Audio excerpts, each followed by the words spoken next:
I'm here today with the lovely and talented Jennifer Haben of Beyond the Black to talk about their upcoming new record, self-titled Beyond the Black, out January 13th on Nuclear Blast. Once again, welcome to the channel. It's not the first time that we chat, but it's always a pleasure to have you here. Thank you so much again for your interest in our new album and your support. And I'm so looking forward to the interview. Well, I'm so looking forward to the questions that I have to ask you, because after listening to this album, the first thing that I notice is I've been listening to you guys since the beginning. So I feel like I've been invested in the band from the early going, and sometimes I've been critical about it, but I have to say, listen to this album.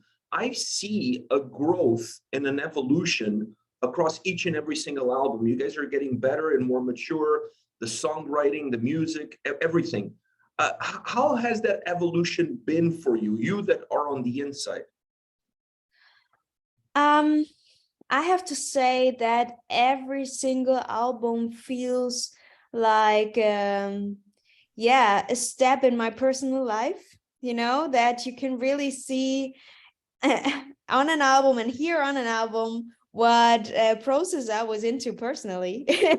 So if you're, for example, thinking about Horizons, our previous album, you see an experimental album with a lot of people involved. I was writing with a lot of different people. We were recording with different producers, and yeah, we wanted to be inspired by different people. And this time, after 2-3 years of yeah, being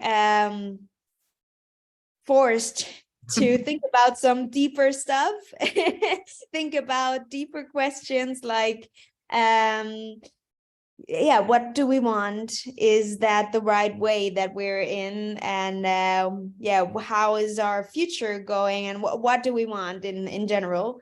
That is something that we also did with our band. So with Beyond the Black, okay, what we want and where do we want to go? And answering these questions for ourselves before writing songs and recording and all of that was the base for everything that came after that. So I think that you can hear that on the album as well, that yeah, we really knew where to go. So we did this with one team, like me, my guitarist, and our producer team. And yeah, all of this, all of the thoughts, all of the songs, all of this was made by this team. And I think, yeah, with Horizons, we had a lot of songs that were standing for themselves. And now we have a big picture with this new album. And when you're listening to it, yeah, it feels like one thing. And that is what I love. And that is what I wanted. And when you look at this album and when you look at that growth, perhaps more musically so, where do you see this record standing apart from the previous album? Is there something that you added here? Is there something that you worked on more in order to make this record a standalone record? Musically? Yes. I think that we wanted to combine the things that we did before, the things that we learned before. So knowing, okay, we want to come back to a bit more symphonic, but also having still these new special things that we learned with Horizons, but not that much. Like yeah, some electronic stuff, but not really doing it like on Horizons. But also we wanted to concentrate on the real rock and metal instruments like guitar, drums, bass, all of that stuff that the people want to hear live as well. Mm-hmm. So that is something that we were really working on, the sound of, yeah, guitar, of the basic instruments. Of course, if you have like the symphonic elements, you have so many instruments, so you have to make space for all of that if you want to hear it, but you always have to prioritize. So this time we wanted to prioritize the other instruments. And it comes across in the album, it really does. And when you talk about that, the growth that you guys have had over 5 records. Now we can include this as the 5th record, so over 5 records. What has moved what? Has the creative process defined that growth, or the growth of you as musicians has defined the creative process?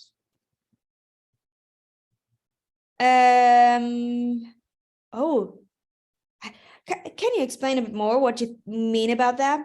So the way you guys create music, is that a Yeah. result now, like all the changes that you've had, is that a result of your evolution as musicians, and that defines the way you create songs? Or is the other way around? You guys started to change the way you created songs, and therefore you've discovered yourself better as a musician? Oh no, I think that we changed.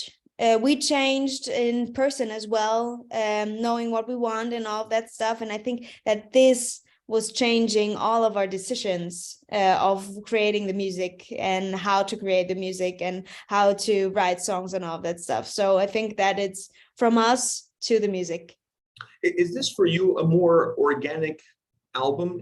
To me, listen to it, it felt more natural. It didn't feel like you guys went in and said, okay, this song has to sound this way. This album to be felt more natural. Is this a more natural sounding record? Yeah, I think so too. And it's good that you feel that as well. So yeah, for me, it always was that we wanted to try different sounds, but I think we managed with this album to really make it still sound kind of similar, but also having some having this whole picture, not just like this small black and white, this is beyond the black, because black and white, but also having other colors, like other cultural stuff, and combining that, but still having that kind of natural organic sound. So this time we tried to really combine it into this one whole picture, as I said before. Yeah, it's more like an album, almost like if you're singing in the shower. It's like a natural representation of how you're feeling, not necessarily being told how you have to feel. So the record kind of created that vibe. And then from that vibe, I feel like this is perhaps the most balanced album you guys have ever released from start to finish. There are nuances, but it feels like a record. It doesn't feel like just songs thrown in together. That change, it must be really important for you. Was that a difficult change to create?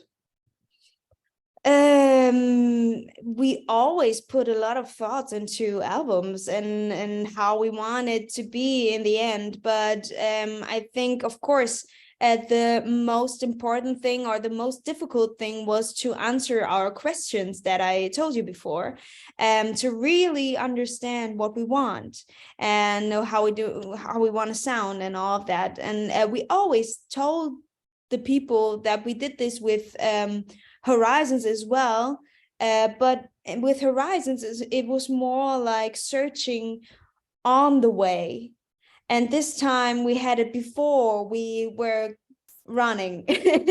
So I think that was the most important thing, that we had the time before to really think about these questions before doing everything else, Before starting the process. Yeah.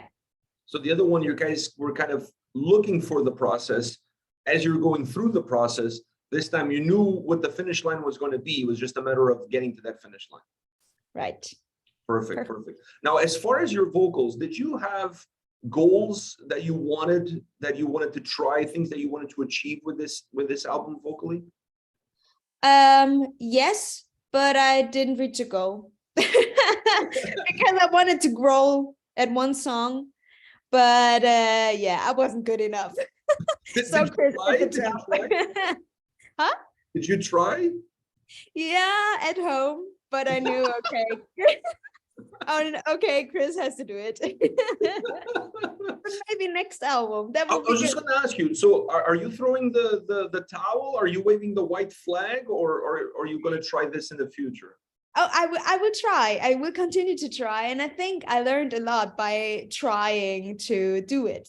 So also for my normal vocals, I learned a lot. So yeah, I will try to do that in the next album, and maybe I will get it, but maybe also another album after that. Let's see. It's a moving target. Yeah, it Moving target. is. Vocally, I thought the album was as engaging as it was musically, because you got harsh vocals, you got choirs, you got yourself. And I felt like it was one of those albums where perhaps less was more, because I don't think you guys overused the harsh vocals. You guys didn't overuse the choirs.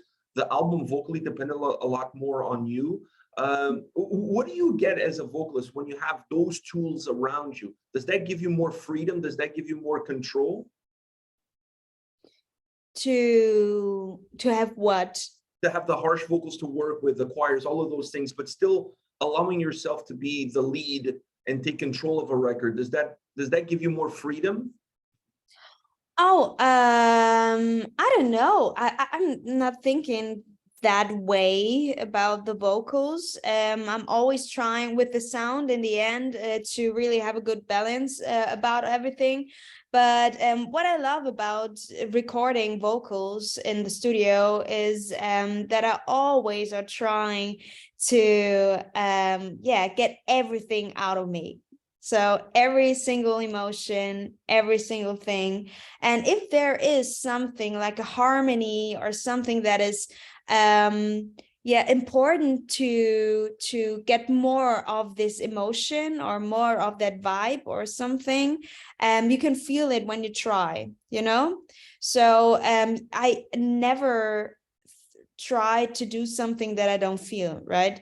So if it's you, I don't know, it's just feels natural to try harmonies and all of that stuff, but in the end it's how loud is this vocal and how loud is this vocal and all of that stuff. So yeah, that's basically something that we're doing in the end. Outside of the harsh vocals, that is that moving target that you have, is there anything else that you would like to work on, or you would like to add to your range, to your repertoire?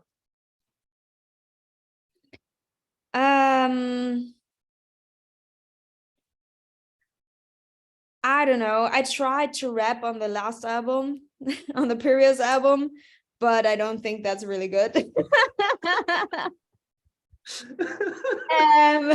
I tried to do that live, and I thought, okay, no, let's not do this anymore. But some things are better left undone.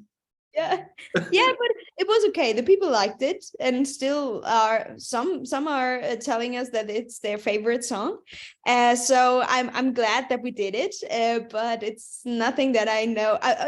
I know that it's not my strength. So yeah, I should concentrate on what I really can do. So, but growth is something, it's a challenge for me, and maybe someday I will do that. You're the first one that I'm telling this, by the way. Oh, So I feel blessed that you're letting me know about this. Are you gonna, since this is something that's important for you, are you thinking of taking some classes to help you develop that aspect of your voice?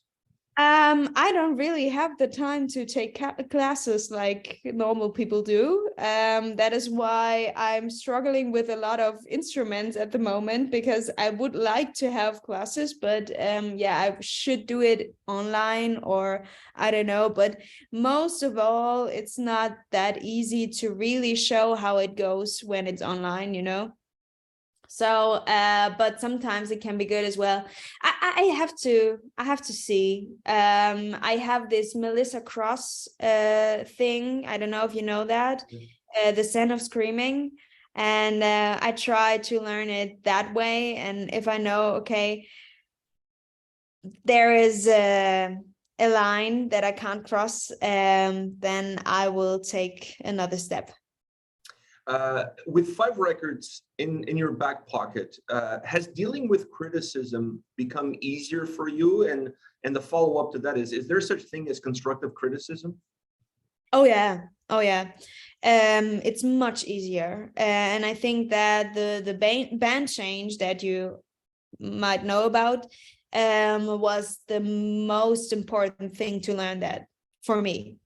Because people were very personal and they didn't know me, of course, and all of that stuff was really hard for me.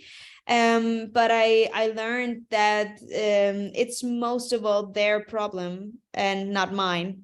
So I'm always trying to work on myself and trying to be by myself and not with other people, you know, that's it's their yeah, it's their personal problem most of all when they're writing negative comments and all of that. But if there is a constructive comment like, okay, I don't really like the kind of music, but I think that and that, or something else like I really love their music, but I don't know, something constructive. There can be something. If they don't like the video, something in the video, and I say, okay, I feel kind of the same, but I thought it's okay to do it, then it's something that I really think about, you know? Mhm. But if it's something that is something that I learned. If I love what we do and what we're releasing, everyone could say everything and it is okay for me, you know? And if and if myself, or if I'm thinking about something and say, not sure if that is really good, and something is going to that point, that is not cool. Yeah, it creates doubt in your mind because you already had a little bit of doubt to begin with. Yeah. So you have to make your own decisions and be sure that you really like what you do, and then everything is fine. Easy. You have a very easy solution to that problem. Uh, Oh yeah. you guys just finished, well, not just finished, but you finished recently a massive European tour with Oh, yeah. Amaranth and Butcher Babies, and one of my favorite bands in the world, Ad Infinitum, was on that tour as well with Melissa. How was that tour? How was that experience? And when will we see you guys doing a similar tour in North America? I feel like you're leaving us behind here. We that is not true. That is definitely not true. We want to come, but it's so difficult at the moment. Because you know the music business, the music industry is fucked up right now, so we have to take a lot of risks, or we had to take a lot of risks during the last 2 years financially, most of all, and we try to get back to the stable thing. And then if there's an opportunity to not lose, I don't know how much money to come over there, we will do it, definitely, totally. And yeah, that's the case right now. It's not romantic, but that's what is happening, and we have to talk about it. So, but this tour with Amaranth was just incredible. It was amazing. We had like 6 weeks with this amazing lineup, with a lot of power women. That was important for me. And yeah, and it felt like you could feel it in the air that everyone was so thankful to being able to do it finally after postponing twice. So yeah, that was just an amazing feeling, and also having the crowds in front of the stages again and feeling their energy and getting back the energy and giving back the energy, and that we could have just a great night. Like every single show was amazing. I wasn't sick, so I was so lucky. And I had like 3 days of a nose kind of thing, but my vocal cords were like perfect all the time, and I never had that on a tour before. I was always sick because yeah, touring in winter and autumn Yeah, and in a winter, bus. you know. But this time I was the only one that was healthy, and that was just amazing. I did something right, I think. And yeah, that's why I said after the tour, let's continue like 6 months. That would be great. Yeah, and then US, of course, that would be amazing. Yeah, But it would be amazing to see you guys play in the US, Canada, have some shows here, maybe similar lineup that you guys did on this tour would be incredible. yeah, And when you go on a tour like this, I know touring is a huge part of who you are as an artist of the band. It's important. But yeah. outside of the importance of playing live and doing what you love the most in front of fans, does that also help you grow as a musician when it comes time to record a new record? Of course, of course. Always on every tour, I think that also vocally, I'm growing and getting to know a bit more about, yeah, how I can continue singing every single day without damaging anything. And this is helping me also to get this through to record days. That is like 10 hours of singing and all of that stuff. And I think this is something that I always learn on tour. But also, of course, you can feel the vibe, the emotions from the fans, what is getting them to smile or to, I don't know. So of course this is also something that you're taking to the next songwriting process and all of that stuff. So every single experience is important for every next step. One last question for you. I saw you posting a video after the tour was done because you said you didn't have a chance to exercise a lot while you were on tour. So I know you ripped your shoe laces and so you just gave up on exercise and you grab a bag of chips and you sat on the sofa. I'm totally down with that. I do that quite often, but I skip the even trying to exercise. I just go straight to the sofa and the chips.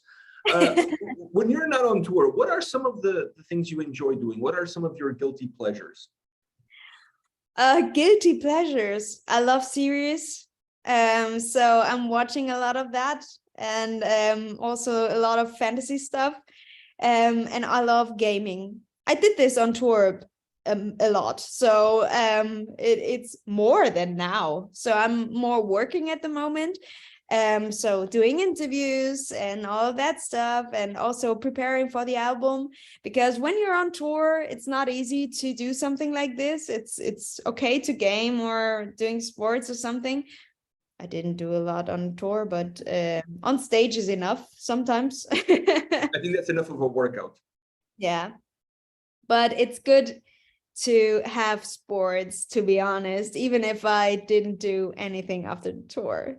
So Uh, you enjoyed the series. I got to ask you this. What are some of your favorite TV series right now? I'm watching Private Practice at the moment. And I'm not having a TV, so it's more like Netflix and all of that stuff. And yeah, that is what I'm watching right now. And every time Disney's putting a new movie out, so I'm totally into that. And yeah, and Game of Thrones was the last series that I was watching. And what was before? I'm not sure. But the next thing that I'm so looking forward to, it's not a series, but it's a game. It's the Harry Potter Legacy, Hogwarts Legacy. Do you know that? No, I don't. I'm not a big video game guy.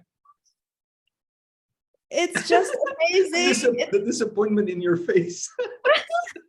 It's an open world game with Harry Potter. Oh, that kind of game I like because I like Red Dawn Redemption and I like Oh yeah. Assassin's Creed. I like those, like the games that you have something to do, but you can go and do whatever it is that you want to do in the game. Those I like. Zelda, Breath of the Wild.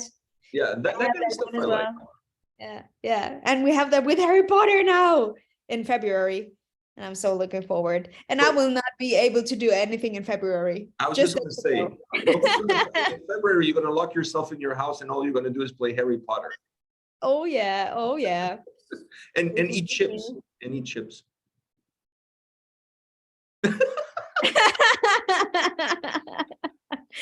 Proof. You've been busted. All right. It's empty now.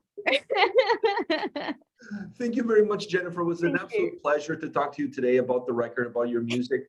All the best with this release on January 13 on Nuclear Blast. And I'm keeping my fingers crossed that I get to see you guys in North America very soon. Thank you so much. We hope so too. And thank you for your interest again. And hope to see you in person someday. Yeah, me too. Me too. We'll play some video games. Yeah, would be great. So, see ya. Thank you so much. Take care. Bye.